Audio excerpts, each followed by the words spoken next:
Social media influencers often share their lives online, inspiring many. But behind the fame, there are tragic stories of lives cut short. In this video, we'll explore 5 real stories of influencers who met disturbing and untimely deaths. These are the haunting tales of lives abruptly shattered by unforeseen and shocking events.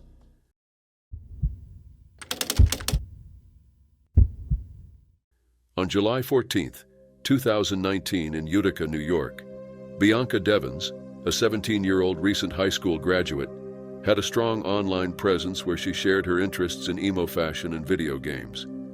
Bianca was excited about her future, planning to study psychology at Mohawk Valley Community College, and often used social media to share her thoughts and experiences. But on this day, Bianca's story took a devastating turn. A few months prior, Bianca had met 21-year-old Brandon Clark on Instagram.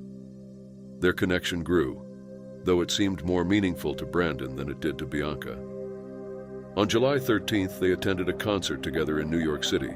The next morning, while driving back to Utica, an argument erupted. Details were unclear, but it led to a violent act that ended Bianca's life.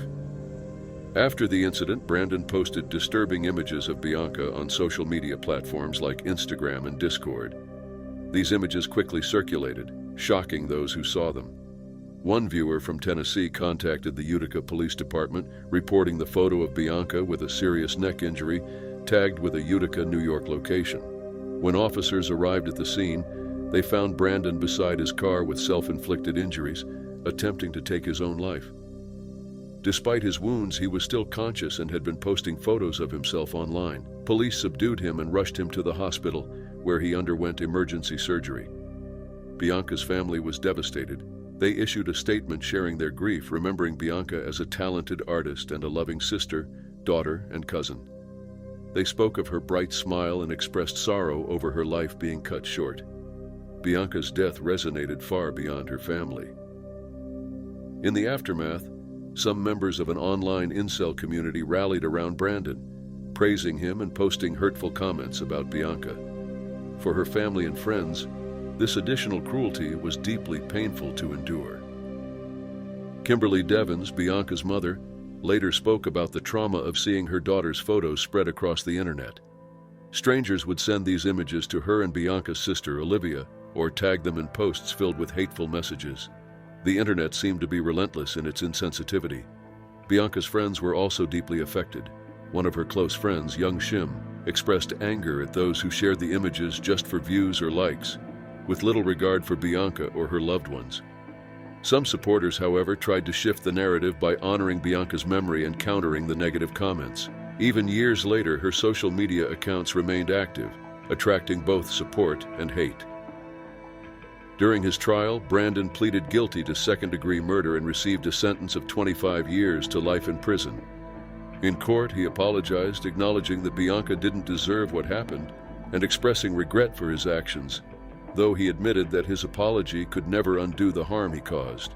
The nature of Bianca and Brandon's relationship is still debated. Some describe them as friends, while others imply a romantic involvement. What's clear is that Brandon's obsessive feelings led to a tragic outcome. Reports from the trial suggested that jealousy was a factor, as Brandon might have been upset over Bianca's interaction with another man at the concert. Bianca's public death and the exploitation of her story online showed the darker side of social media. The widespread distribution of graphic images and cruel remarks turned her passing into a spectacle, leaving her family and friends with constant, painful reminders. Kimberly Devins continues to speak out, hoping to raise awareness about the dangers of social media and the need for better protection against online exploitation. Recently, she appeared on the investigation discovery series Deadly Influence, which explores the dangers of social media and its impact on young lives. Bianca's story serves as a warning about the risks that can come with online interactions. It's a story of a young life tragically ended by a senseless act, and the ongoing pain caused by the internet's role in broadcasting it.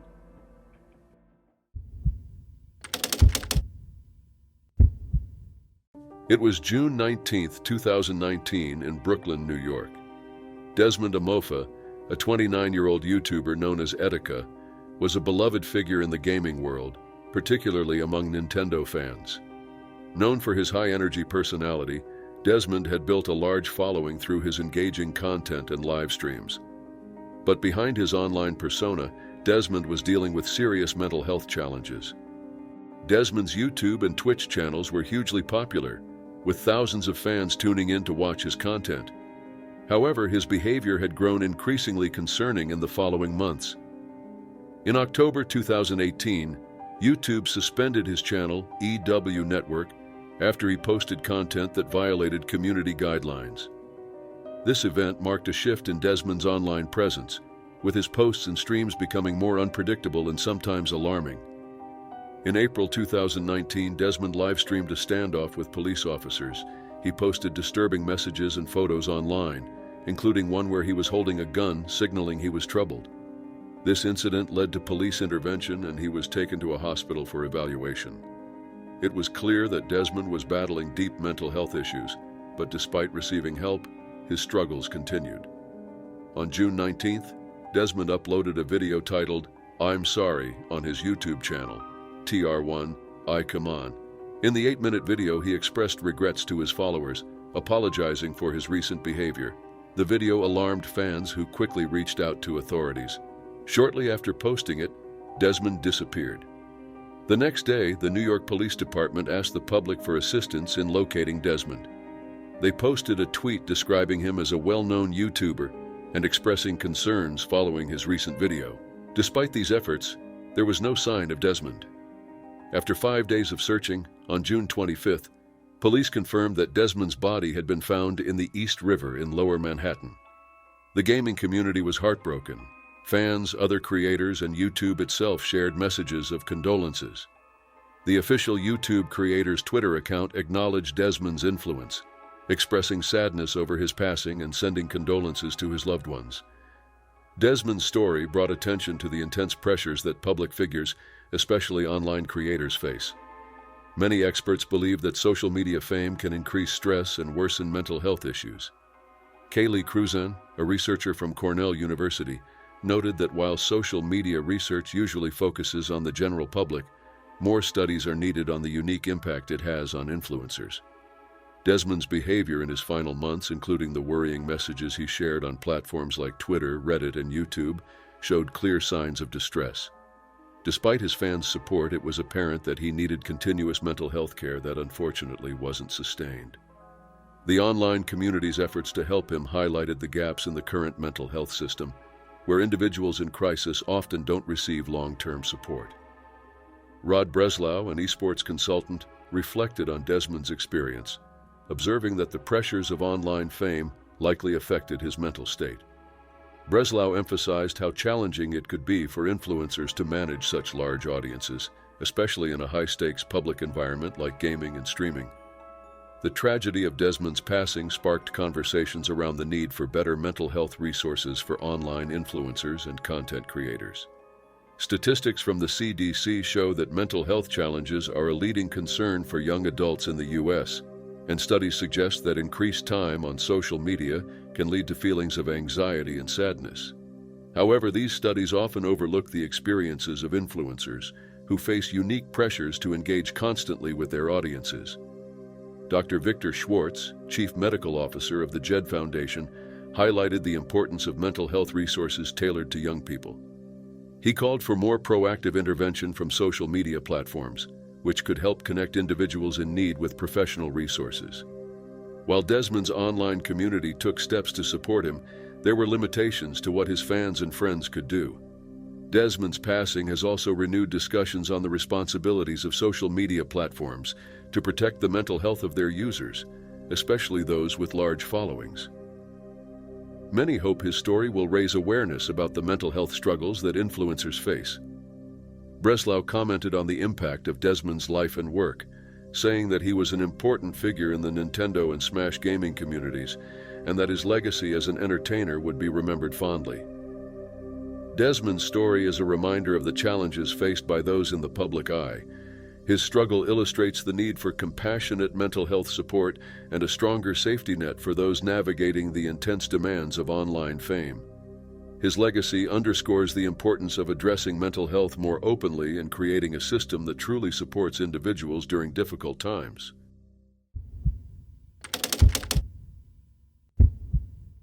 It was September 27, 2024, in Tbilisi, Georgia.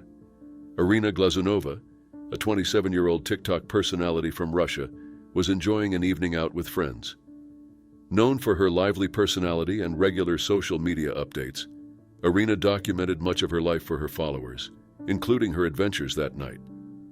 As they walked around Tbilisi, she recorded a video, capturing fun moments with her friends. During their outing, the group found themselves at a subway station. It was dark, with the only light coming from the station itself. Irina, standing near the stairs leading down to the underground, decided to sing a song by the Russian band Hunger Boys titled "For the Last Time." Her friend recorded her performance on their phone. Focused on singing and engaging with the camera, Irina didn't notice a low wall just ahead at the edge of the stairs. In a sudden, tragic misstep, she tripped over the knee-high barrier, disappearing over the edge into the underpass below. Her friend's recording captured her final moments, including a scream before the video went black, followed by her friend's panicked voices as they rushed to help. Local media reported that Irina was immediately taken to the hospital. She had suffered severe injuries, including head trauma. Despite medical efforts, she did not survive. Her passing shocked her friends and fans, turning an ordinary night into a tragic event. Soon after, a memorial appeared at the site where Irina fell. People left flowers and messages in her memory, expressing sympathy for her family and friends. The incident also led to significant attention on social media, where the video of her accident quickly went viral. Many raised questions about the station's safety, particularly the low wall that Irina had tripped over. Social media users voiced their concerns, with one person commenting on the lack of a guardrail around the edge, describing it as a serious hazard in the dark. Another person suggested that a barrier would improve safety, while a few questioned the risks of filming in public places without attention to surroundings. Some users even called for restrictions on TikTok, frustrated by the dangers that came with recording while distracted. In response to the growing concerns, Tbilisi's City Hall addressed the matter. Officials noted that the subway station's design dated back to the Soviet era, meeting the standards of that time. Kaka Kaladze, Tbilisi's mayor, assured that the station was aligned with current safety standards. However, the public remained unconvinced, demanding updates to prevent similar incidents. Irina's passing raised further questions. Why was a high-risk structure left unprotected? Could a simple safety measure have prevented the tragedy? These concerns echoed widely as people mourned her loss. Her story tells everyone of the potential risks in everyday activities. A simple video recording, something Irina had done countless times, ended with tragic consequences. The accident also underscored the need for improved safety standards in public spaces, especially heavily trafficked areas.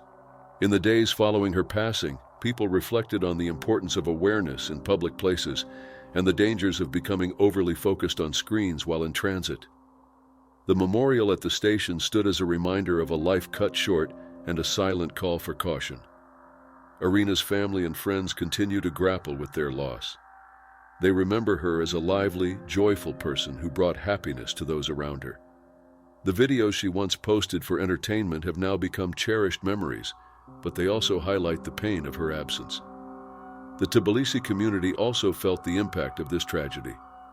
Irina's accident brought attention to public safety concerns, igniting calls for better infrastructure to protect citizens. The discussions about updating safety measures became more pressing, with many urging immediate changes. In the end, Irina Glazunova's death was a tragic, preventable accident that speaks to the importance of both personal awareness and safe public design. Her story is a warning for all to stay vigilant and advocate for safer environments.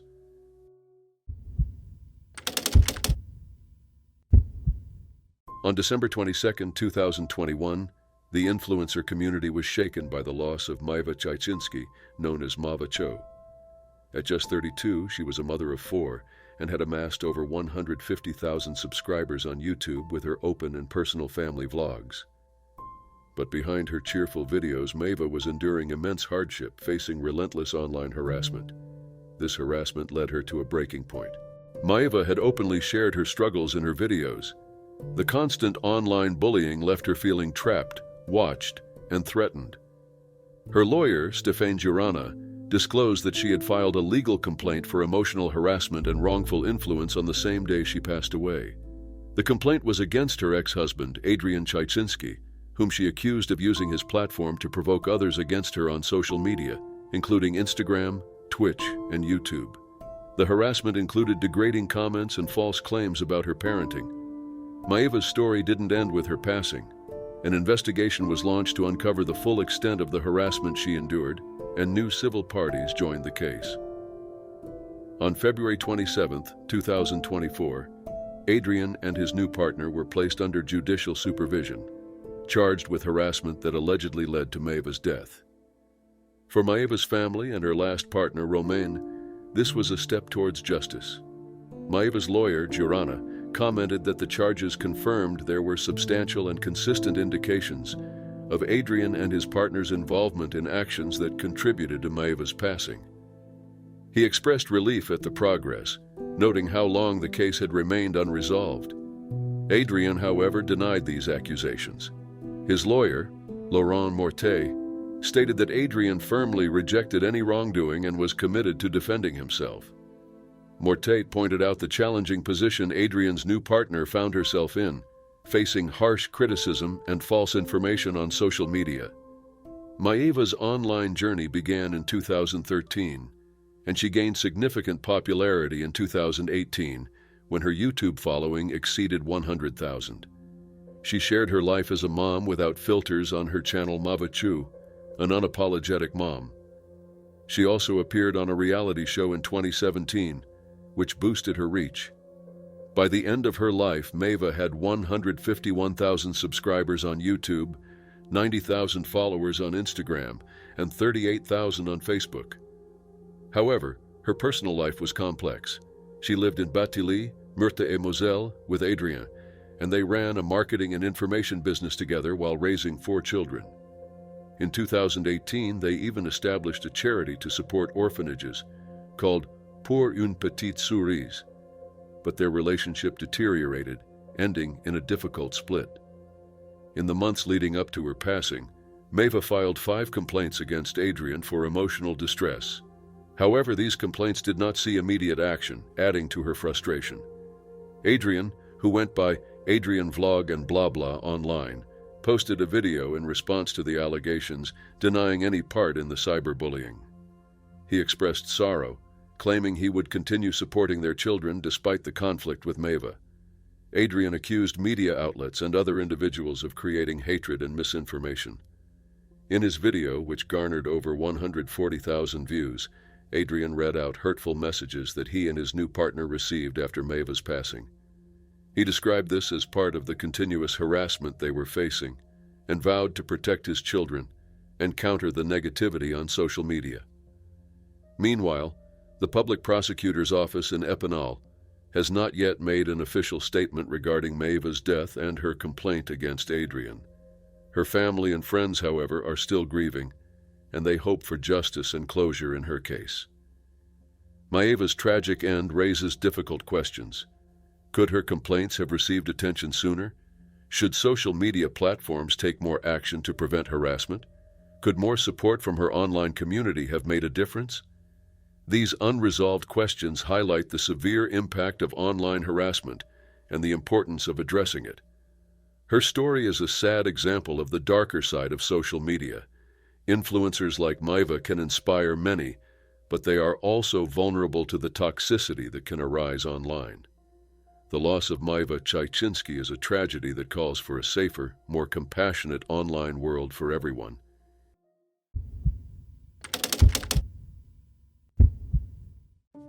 It was October 13, 2024, in Talavera de la Reina, Spain. Louis Stevenson, a 26-year-old British influencer, was known for his bold stunts and thrilling adventures, often shared on social media. He captivated his followers with photos from dizzying heights, showing his love for risky, adrenaline-fueled activities. On this day, Louis had set his sights on scaling the 630-foot Castilla-La Mancha Bridge, one of the tallest bridges in Spain, without any safety gear, hoping to capture another breathtaking image for his Instagram. Despite his family's repeated warnings to avoid such dangerous pursuits, he was determined to go through with it. This climb, tragically, would be his last.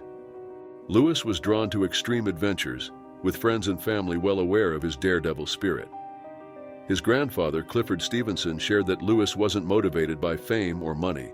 He sought these thrills purely for personal satisfaction. His girlfriend, Savannah Parker, was heartbroken as she remembered his last message to her the night before, telling her he loved her. Neither of them realized those would be his last words to her. Early that Sunday morning, Lewis set off to the bridge with a 24-year-old friend. Heavy rains had made the surfaces slippery, yet Lewis remained undeterred. They started their climb, reaching about 165 feet when tragedy struck. Lewis suddenly lost his grip and fell. The scene was harrowing.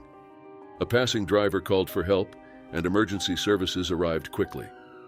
At 7:14 a.m., authorities found his lifeless body. His friend, overwhelmed by the shock, was initially unable to speak. Police later confirmed that no charges would be filed against him. Local officials reiterated that the bridge was off limits, a restriction Lewis had chosen to ignore in pursuit of his ideal shot. Savannah was heartbroken by the loss and shared a detail that made the tragedy even more devastating. Lewis had mentioned not feeling well right before the accident, even telling his friend he needed a moment to rest. Savannah suspected he might not have eaten, which could have worsened his condition. She was told that he had lost consciousness before the fall, a chilling addition to the story, as he had never experienced such symptoms before during his previous stunts. Lewis's passing sent shockwaves through the community of thrill seekers and influencers. Tributes poured in from friends who shared his passion for high-risk climbing. Many reflected on the privilege of knowing him and the profound sadness of his loss. Others expressed gratitude for the sense of freedom and fearless mentality he inspired, honoring the adventurous spirit he brought to their lives. Lewis showcased his adventures globally on his Instagram account, Expedition, documenting climbs on high-rise buildings and structures worldwide. From skyscrapers in New York to hotel rooftops in Mexico City, each post reflected his fearless approach to life, inspiring followers who marveled at his courage.